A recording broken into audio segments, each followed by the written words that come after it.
자, 오늘 마태복음 21장 읽었습니다. 잠깐 같이 기도하고. 아버지 감사합니다. 아버지 되어주신 아버지 너무 감사하고, 아버지가 저희 아버지라 너무 위로가 되고 행복하고 기쁩니다. 아버지. 세상이 자기의 길로 가지만 그리스도인은 아버지의 길로 갈 수 있도록 자그마한 그 좁은 길을, 이 광야에 그 강물을, 대로를 내주신 아버지 감사하고 감사하며, 또 그 길이 직접 되어 주셔서 스스로 길로 깎이시고 길로 다져지시고 길로 자신을 이렇게 밀어서 우리들로 하여금 그 길을 따라올 수 있도록 십자가의 그 길이 되어 주신 아버지 감사하고, 오늘도 아버지의 그 길 되신 그 말씀, 생명과 진리 되신 말씀을 아버지에게 듣고자 합니다. 아버지 저희에게 말씀해 주시고, 저와 여기 있는 아버지의 아들들 각자가 처한 그 위치에서 아버지의 빛을 보고 한 걸음 더 나아갈 수 있도록 긍휼히 여겨주시고, 아버지의 불쌍히 여겨 주시옵소서. 아버지의 그 은혜가 없으면 저희는 사실 한순간도 호흡을 할 수가 없습니다. 아버지, 너무나 많은 들숨과 날숨을 끝없이 산소를 마시고 이산화탄소를 내뿜어내는 저희들 삶 속에서 진정한 생명의 숨 한 번 쉬지 못하고 죽는 사람들이 많은데, 아버지 참 생명의 숨을 저희들이 어떻게 쉴 수 있겠습니까? 아버지의 은혜가 없으면 살아있으나 죽어 있고, 아버지의 은혜가 있으면 죽었으나 살아있는 그 역설의 진리를 저희들에게 가르쳐 주신 아버지, 그 진리를 따라 살 수 있도록 오늘도 말씀해 주시고, 아버지의 말씀이 진정 우리의 존재를 변화시키는 살아있는 말씀이 각자에게 되어질 수 있도록 인도하여 주시옵소서. 예수 그리스도 이름으로 기도하였습니다. 아멘. 아멘. 자,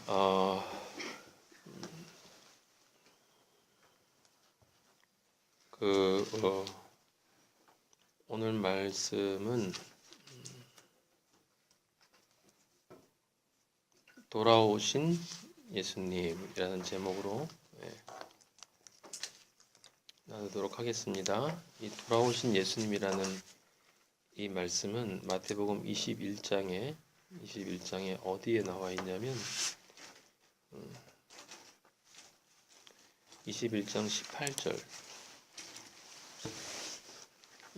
18절에 이른 아침에 성으로 들어오실 때에 라는 그 말씀이 있어요.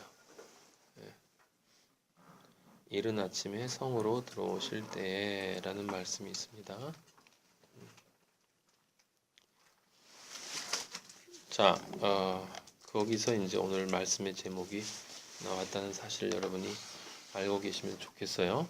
그 구절이 중요한 구절이기 때문에 21장의 내용 첫 번째는 우리가 저번 주에 첫 단락은 이미 봤습니다. 그래서 예수님이 예루살렘에 입성하실 때 그 무리의 외침을 우리가 들었어요. 무리의 외침은 호산나, 우리를 구원하여 주시옵소서라는 외침이에요. 이 외침은 어디로부터 나는 소리냐면 지옥에서 나는 소리예요. 그 안에 있는 존재들이 그 고통과 외로움과 허무와 공허, 그 속에서 신음하는 존재들이 살려달라고 외치는 거예요. 살려달라고 외치는 존재이기 때문에 그 존재가 자신이 살기 위해서는 우리가 당신을 할 수 없이 당신을 끌고 가야겠습니다. 여기 21장 5절에 보면 그는 겸손하여 나귀 곧 멍에 매는 짐승의 새끼라는 말이 있죠. 멍에 매는 짐승의 새끼. 저번 주에는 제가 말씀을 안 드렸지만 21장 2절에 보면 매인 나귀와 나귀 새끼가 함께 있는 것을 보리니 풀어 내게로 끌고 오라 라고 이야기를 했어요. 그런데 예수님이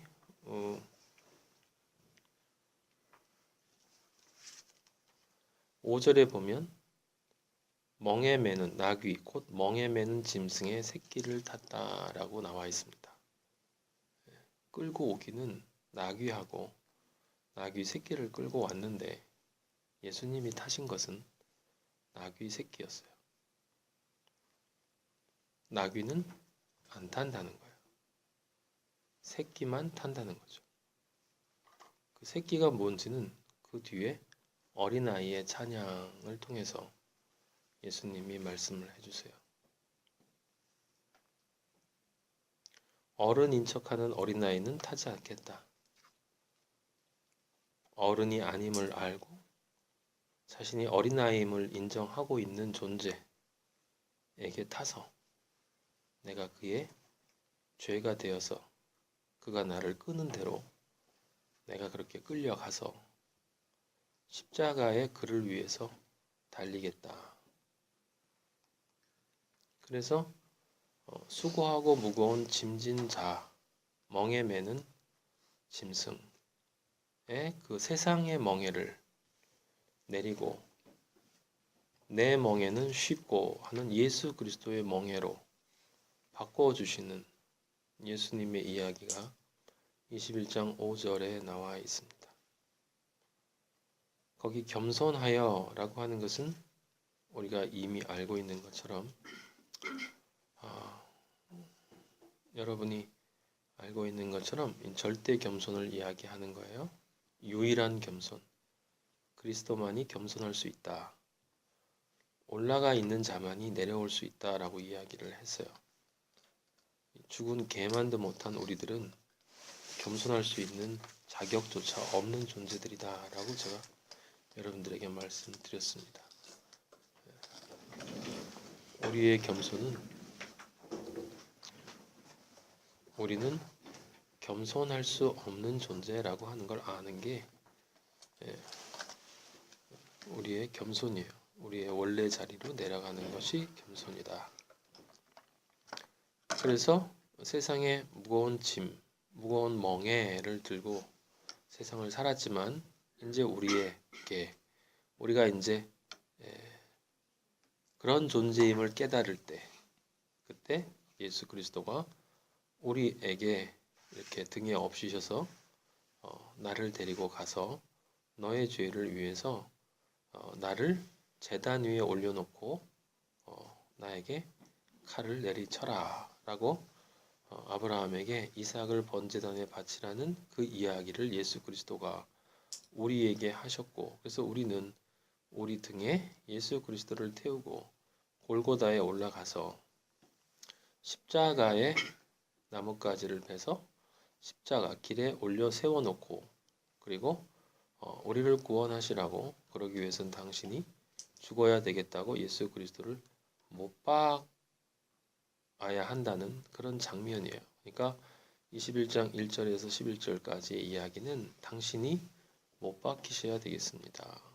굉장히 뻔뻔하고 죄송스러운 말씀이지만 우리를 위해서는 당신이 그렇게 우리의 멍에를 지고 대신 죽음으로써 우리가 지는 당신의 멍에는, 그리스도의 멍에는 쉽다라고 당신이 말씀하신 것처럼 당신이 대신 지셨기 때문에 우리가 지는 그리스도의 멍에는 사실은 우리가 질 것이 없고 당신이 다 져주셨기 때문에 그리스도를 제가 제 안에 모시면 저의 멍에는 없는 것이다 라는 것을, 그래서 쉬운 것이고, 예수 그리스도에게 모든 것을 맡겨버리면 그가 이루시고 그가 성취하실 것이기 때문에 우리는 아무것도 염려하지 않고 모든 것을 감사하는 마음으로 하나님께 아뢰면 그 그리스도 예수 안에서 하나님의 평강이 우리의 마음과 생각을 늘 지켜주시기 때문에 우리의 멍에는 쉬워지는 것이다 라고 하는 거예요. 그리스도인은 이것이 이제 말로 내 안에 들어와 있는 것이 아니라 이해로 내 안에 들어와 있는 것이 아니라 존재로 내 몸의 살과 피가 되어 있기 때문에 실제로 그렇게 살아가는 사람을 이야기하는 거예요. 예수님에게 돌아가셔 달라고 이야기를 했고, 그래서 예수님이 그렇게 들어오셨죠. 그래서 12절에 이제 11절에 예수께서 성전에 들어가셨어요. 그랬더니 온 성이 소동하였다 그랬습니다. 세상은 누구인지 모르기 때문에 하나님의 어린 양이 누구인지를 모르기 때문에 왕이 오셨다 그러면 소동을 해요. 왜 그러냐면 세상 왕이 있는 곳은 항상 소동이 있기 때문에 예수 그리스도는 하지만 시끄럽지 않아요. 조용하게 마구간에서 오셨습니다. 왜냐? 세상의 소리가 아니고 세상의 소동이 아니고 천군 천사의 찬양을 받으면서 오시는 분이기 때문에 세상 사람들은 그 소리를 듣지 못해요. 그리스도인이 움직이고 그리스도인이 행동하고 그리스도인이 말하는 것들을 세상 사람은 보지 못하고 듣지 못하고 이해하지 못하고 알 수도 없어요. 그래서 에녹처럼 우리는 세상에서 사라진 존재들이다 라고 제가 여러분들에게 말씀을 드렸어요. 형태론적으로만 사라진 것이 아니라 같은 공간에 있어도 저를 알던 옛날 사람들이 저의 얼굴과 제 몸을 보지만 제 안에 있는 예수 그리스도는 보지 못하기 때문에 예수 그리스도와 연합되어진 새로운 나, 그 나는 그들에게 절대로 보이지 않아요. 그래서 세상에서 사라져 버린 존재가 되는 것이 그리스도인이다 라고 여러분들에게 말씀을 드렸어요. 그리스도께서 우리의 구원의 외침을 듣고 이 지옥 같은 세상에서 우리의 영혼이 진정한 의미에서 그를 향해 절규하고 부르짖을 때 그분이 오십니다. 사실은 먼저 그분이 오셨고 우리가 그분이 누구인지를 알아보면 우리는 그에게 호산나라고 외치게 되는 거예요. 구원해 주십시오. 너무 괴롭습니다. 당신이 없으면, 당신의 십자가가 없으면 저는 구원받을 수가 없습니다. 라는 이 호산나의 외침 속에 있는 심령의 가난과 애통이 나의 영혼으로부터 솟아나오는 것이지요. 예수님은 그 소리를 듣고 우리를 구원해 주십니다. 이미 우리는 알고 있지만 이 이야기 속에 예수 그리스도의 미래의 십자가가 이미 내재되어 있다, 선취되어 있다라는 것을 알 수 있어요. 그 십자가가 하는 일이 무엇이냐? 그게 바로 12절부터 이야기입니다. 12절에 성전을 깨끗하게 하신다. 그 이야기는 우리의 심령이 가난하고 정말 우리가 틀에 박힌 상투적인 그런 고통의 말이 아니라 진짜 내 존재의 불가능성을 진정으로 감지할 때 나오는 그 고통이 있을 때 그리스도께서 십자가를 통해서 내 안에 들어오셔서 나로 하여금 내 몸이 이제 예수 그리스도의 구원을 이룰 수 있는 존재로 만들어 주시지요. 그건 바꿔 얘기하면 이제 네가 호산나라고 외쳤고 그 간절함과 애통함을 보고 그 심령의 가난을 보고 네가 나를 온유함으로 쫓아올 것을 알기 때문에 내가 너를 좋은 밭, 구원의 밭으로 이제 만들어 주겠다. 그렇다면 그 구원의 밭이 된다는 얘기는 무엇이냐면 이제 네가 성전으로 가서 제물을 바치는 게 아니라 교회 가서 예배를 보는 게 아니라 네가 진정한 의미의 교회가 되어야 하고 네가 성전이 되어야 하고 너는 그리스도인이 되어야 한다. 네 삶 속에서 네가 믿음으로 고백한 그 너의 삶의 완전한 변화가 영혼 육의 근본적인 뿌리의 뒤바뀜이 네 존재 속에 분명히 일어나야 한다. 근데 그러기 위해서는 바로 너 자신이 깨끗해져야 되지 않겠냐. 그래서 아버지는 제일 먼저 하시는 작업이 무엇입니까? 우리 안에 있는 우리 자신인 너희 몸이 그리스도의 거룩한 성전임을 알지 못하느냐. 몸만을 이야기하는 게 아니라 우리의 영과 혼과 육, 그것이 하나님의 성전이기 때문에 그 성전이 깨끗해져야 한다라고 우리 아버지는 우리에게 말씀하시죠. 그래서 아버지는 예수 그리스도를 통해서 말씀을 통해서 우리의 성전을 깨끗하게 하시는 거예요.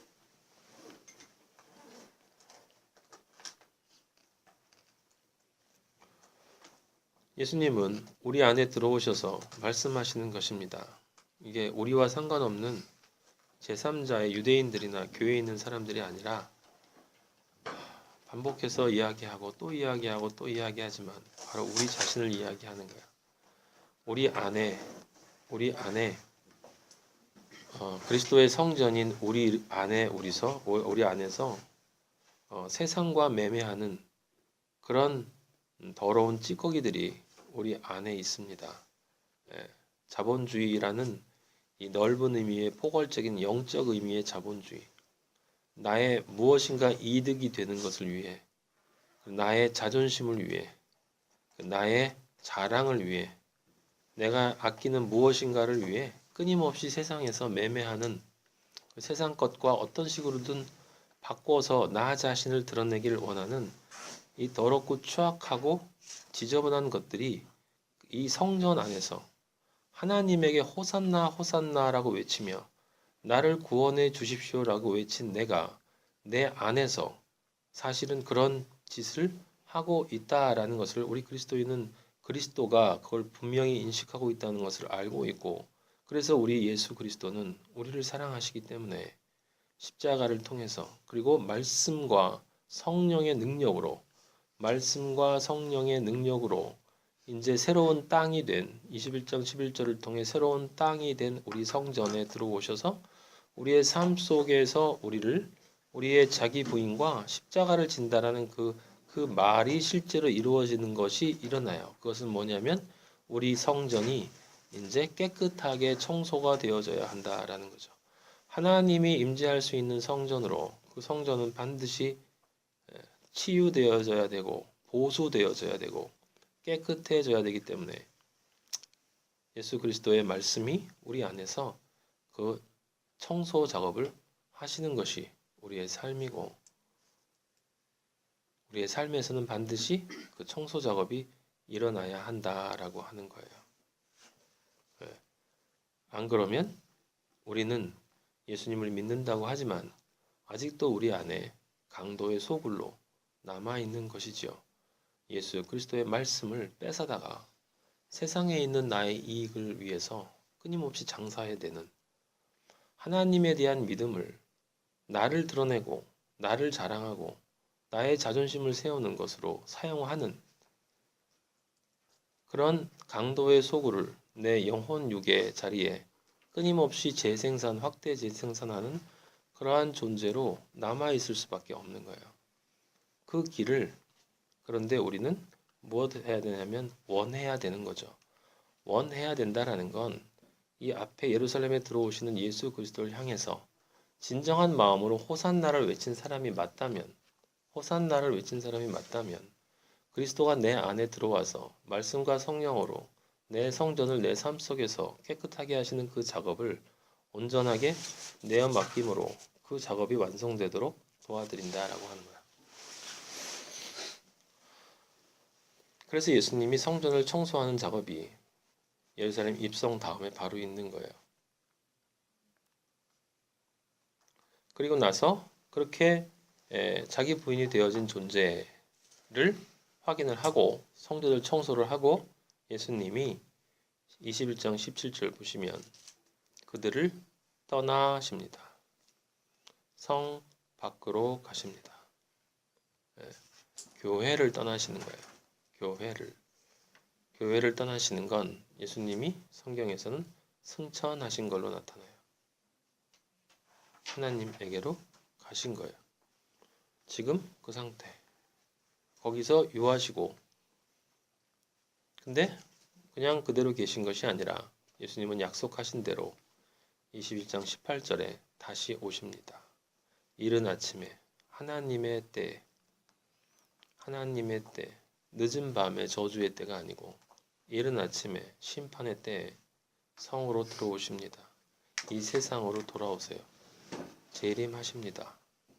재림하셨으면 당연히 무엇을 확인하냐면 그 전에 성전을 깨끗하게 한 그 존재, 성전이 깨끗하게 되었으면 당연히 깨끗하게 된 그 성전에 하나님의 임재가 있어야 되고 하나님의 임재가 있으면 그 삶을 통해서 열매가 나와야 돼요.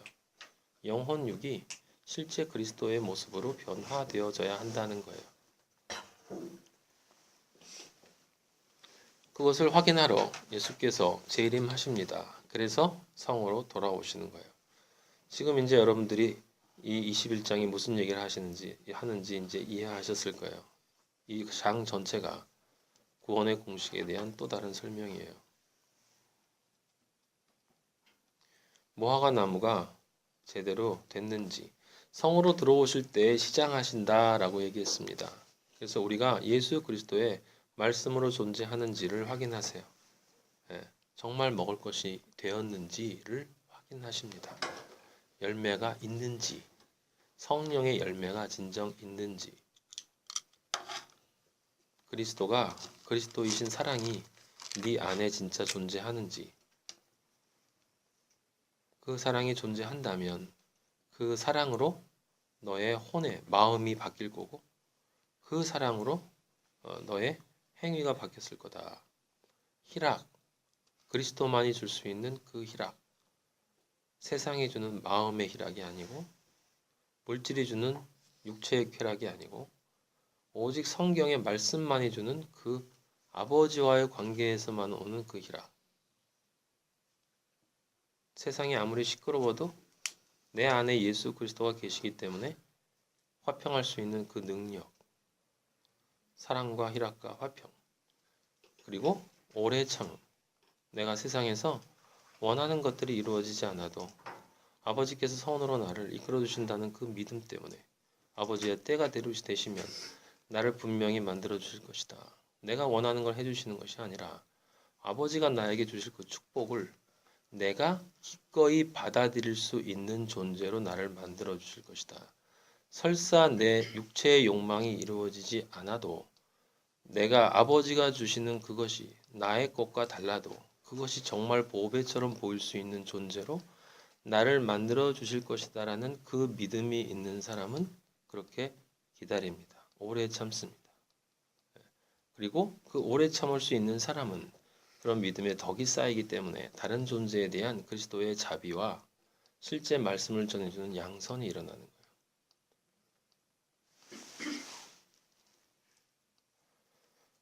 사람들은 성령의 열매를 9가지 열매를 얘기를 많이 합니다. 그런데 참 신기한 건 성령의 열매를 아는 사람들이 별로 없는 것 같아요. 제가 볼 땐. 왜냐하면 그냥 쭉 읽고 지나가요. 외우고 지나가고. 사랑과 희락과 화평과 오래 참음과 자비와 양선과 충성,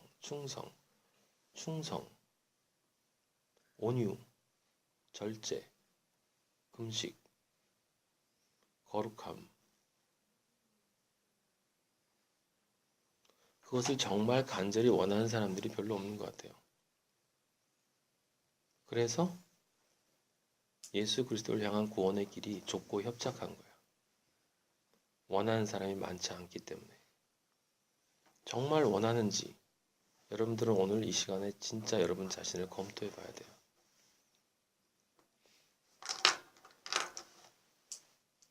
나중에 알곡과 가라지로 판명되면 처음부터 아니다. 처음부터 아니었을까? 중간에 떨어져 나왔을까? 근데 사실 지나고 나면 그건 전혀 중요한 게 아니에요. 처음부터 아니었건 중간에 떨어져 나가건 중요한 건 구원받지 못한다는 거예요. 아버지와 영원히 함께 있지 못한다는 거예요. 진짜 그리스도인이 그게 정말 심각하게 나의 문제인 것으로 인식되어진다면 내 하루하루의 삶과 내 말과 내 행동이 조금은 더 신중해질 거다 이 말이에요.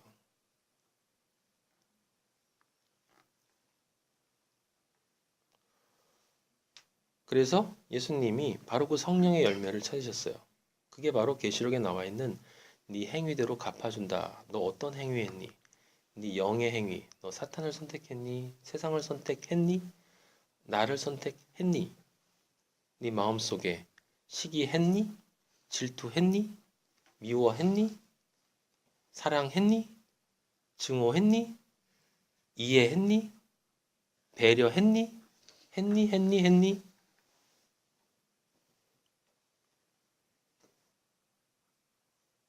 참 신기한 건 그 행위대로 갚아준다라는 말 뜻조차도 모르는 사람들이 너무 많다는 거예요.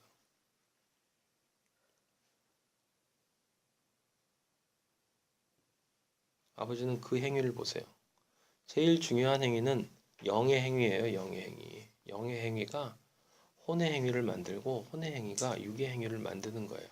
그 세 개는 연결되어 있기 때문에 그래서 우리는 늘 새롭게 우리는 기본적으로 예수 그리스도를 선택한 사람들이지만 늘 새롭게 내가 지금 이 순간에 나의 육적인 행위가 나의 영의 행위에 영향을 주는 건 아닐지 늘 두려워 떨면서 아버지 안에서 내 자신을 쳐서 복종시켜야 되는 거예요. 복종시켜야 쳐서. 우리 저번 주에 얘기하지 않았습니까? 예, 쇠도끼로 깎아내야 된다는 거예요. 얼마나 아픕니까? 쇠도끼로 남을 치는 게 아니라 나를 깎아내야 된다고. 다른 사람 치라고 주는 게 아니고 성경의 말씀은 나를 치라고 주신 거지 다른 사람을 치라고 주신 게 아니에요, 여러분.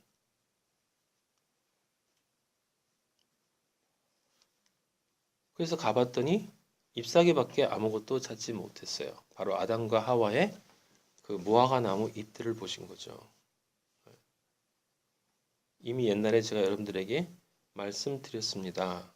예, 그 모르는 사람들은 이 무화과 때가 아닌데 예수님이 너무하지 않으셨냐? 우리는 우리의 때로 아버지를 바라보는 게 아니라 아버지의 때로 우리를 바라봐야 돼요. 아버지의 관점으로. 무화과 나무의 때는 언제가 무화과 나무가 열매를 맺어야 되는 때냐면 예수 그리스도가 열매를 맺으라고 할 때가 무화과 나무가 열매를 맺어야 할 때예요. 예수 그리스도가 맺으라고 할 때가 언제입니까? 예수님이 오실 때예요. 예수님이 그랬거든. 내가 도둑같이 올 거다. 사람들이 아무 생각 없이 결혼하고 장가가고 노아의 때처럼 세상은 평안하다, 안정하다, 살만하다라고 할 때 불현듯 갑작스럽게 내가 올 텐데 그때 그리스도인인 사람들만 아버지를 평안하게 준비된 상태로 맞이할 것이고 가짜들은 전부 깜짝 놀랄 거다. 아직 안 됐는데 아버지. 아직 안 됐는데? 그럼 우리는 무슨 생각을 해야 됩니까? 지금 이 순간에 예수 그리스도가 오신다면 나는 어떤 존재인가? 믿는다고 했으니까 뭐 아버지가 대충 구원해 주시겠지. 과연 그럴까? 그러면 구원받을 사람이 많을 거예요. 세상에. 아버지는 그랬어요. 내가 다시 올 때 세상의 믿음을 보겠니? 불이 몇 개 없을 거야. 세상에.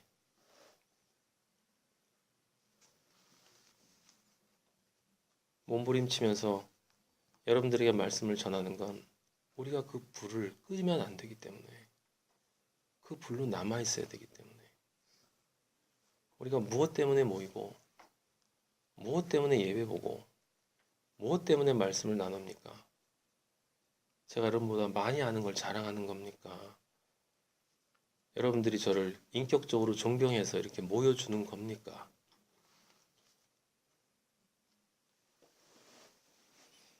이유는 딱 하나예요. 생명, 창조, 진리, 빛, 아버지.